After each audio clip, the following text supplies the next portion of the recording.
शिवगिरिशिखराग्रे दिव्यपद्मासनास्थम् शिवगिरिशिखराग्रे दिव्यपद्मासनास्थम् वरदमभयास्तं पापविध्वंसपादम्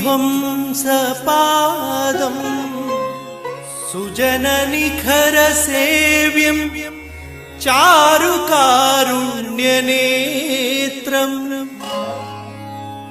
कालिकलुषविनाशं नौमि